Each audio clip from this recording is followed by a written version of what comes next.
Bonjour à toutes et à tous et bienvenue sur Grand Lille TV pour cette nouvelle édition du journal de la rédaction. D'abord vos prévisions météo, vous le savez, avec le retour des pluies, malheureusement pour ce mercredi, encore beaucoup de grisailles pour les prochaines heures et des averses pour ce mercredi, des températures quasiment de saison, quoique un peu inférieures tout de même. 5 degrés pour les maximales à Lille, on en reparle bien sûr après ce journal. À la une, un sujet qui préoccupe et concerne forcément beaucoup de monde, le prélèvement de l'impôt à la source. Après avoir reçu votre fiche de paye actualisée fin janvier, vous connaissez désormais la différence. De son côté, la Direction générale des finances publiques a dressé hier un premier bilan positif de ce changement de protocole. Dans le Nord, plus de 50 000 foyers ont modifié leur situation et leurs données fiscales pour le calcul de leur impôt sur le revenu. 60% l'ont fait à la baisse, 40% à la hausse. Du côté des entreprises aussi, le bilan est positif, les employeurs étant parvenus à changer leur système de paye à temps.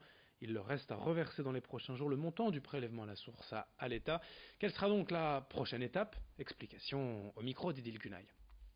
La prochaine étape décisive, ce sera maintenant le dépôt de la déclaration d'impôt sur le revenu qui devra être faite comme chaque année en avril-mai prochain et qui permettra d'intégrer dans la grande machine de calcul du prélèvement à la source les derniers revenus connus, c'est-à-dire les revenus 2018. Il est même essentiel de rappeler que cette étape, malgré le prélèvement à la source, avec le prélèvement à la source, doit être franchie par chacun. C'est la condition pour que ensuite l'impôt puisse s'adapter à notre vie. C'est pas seulement un slogan, ça suppose qu'il puisse s'adapter au changement de situation et de revenus qui sont déclarés à cette occasion. Autre actualité lilloise, si vous êtes utilisateur régulier des transports en commun, vous n'avez pas forcément manqué le changement de nom. Transpol est devenu Ilévia. Un changement plus que symbolique tout de même, accompagné de plusieurs modifications sur le réseau des bus urbains. En quelques jours à peine, nombreux sont les utilisateurs à se plaindre des changements sur leur ligne, des arrêts modifiés, plus desservis. Pour la CGT, c'est une réorganisation à l'économie avec un manque d'information auprès des usagers et de formation des conducteurs. Selon le syndicat, en fait, ce changement, c'est aussi et surtout pour rassembler l'ensemble des sous-traitants de Keolis, l'opérateur chargé des transports en commun dans la métropole lilloise, une généralisation des sous-traitances, synonyme de recul social et de baisse des acquis. Explication au micro d'Idil Gunaï. Une partie des conducteurs qui ont travaillé en intérim pour l'entreprise jusqu'au 28 janvier sont renvoyés sur des contrats chez Keolis Nord, donc sous une autre convention. C'est une réduction des effectifs en ne remplaçant pas les départs à la retraite et en favorisant les ruptures conventionnelles. Donc, et ça nous fait baisser effectivement les effectifs et la masse salariale. Dans le contrat, il est prévu effectivement dans un premier temps 700 suppressions de postes, qui ont déjà démarré d'ailleurs dans les 2 dernières années du contrat précédent, et avec une réembauche de 400 nouveaux salariés, mais sur lequel nous n'avons pas d'informations, puisque aujourd'hui il y a un contrat extrêmement opaque qui est passé entre l'AMEL et Keolis. Autre actualité dans le Grand Lille, le football avec les huitièmes de finale de la Coupe de France. Le LOSC joue à Rennes demain soir à 21h05. Le premier des 2 matchs bretons pour Lille cette semaine, puisqu'après la Coupe à Rennes, le LOSC ira à Guingamp dimanche en Ligue 1. Hier, Christophe Galtier a annoncé son intention de faire tourner pour ces 2 rencontres, même si l'entraîneur souhaite jouer à fond cette Coupe de France. Il devrait y avoir du changement dans le 11 de départ du LOSC demain soir. Hier à Luchin, le club a également présenté la seule recrue lilloise du mercato, le remplaçant de Fodé Ballo-Touré en défense. Il s'agit du Mozambiquais Reinaldo Mandava, ici sur ces images, un défenseur gaucher qui arrive du Portugal.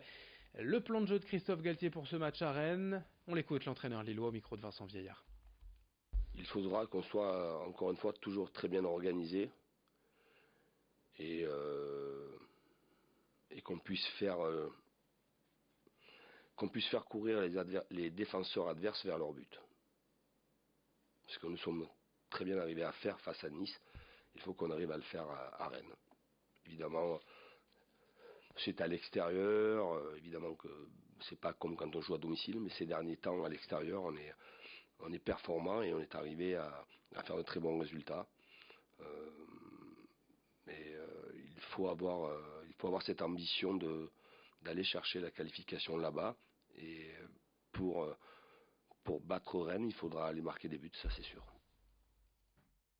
L'autre affiche en football, en huitième de finale de Coupe de France, c'est bien sûr l'Iris Club de Croix qui accueille Dijon ce mardi 18h30 dans son petit stade Henri Seigneur, 2400 personnes chauffées à blanc pour l'exploit. 4 divisions séparent les amateurs croisiens des professionnels dijonnais, mais ces dernières années, Croix nous a offert de tels exploits qu'un nouveau miracle est possible.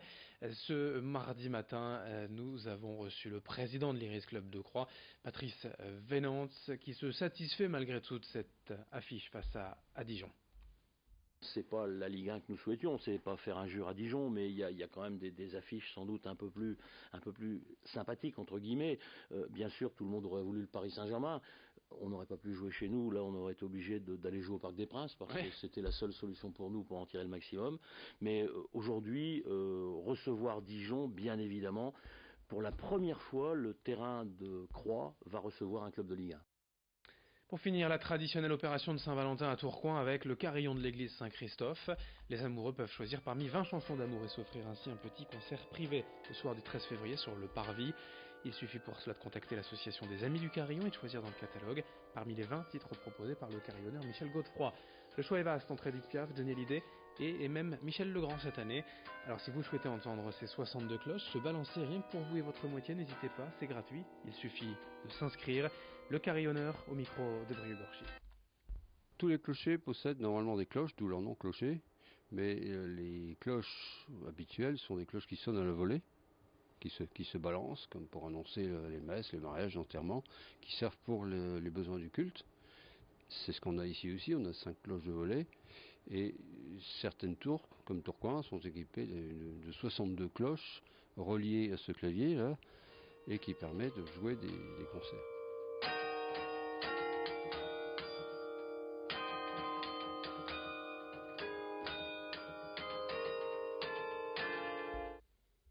Un rappel, vos prévisions météo pour les prochaines heures, encore beaucoup de grisailles et d'humidité des pluies prévues en ce mercredi.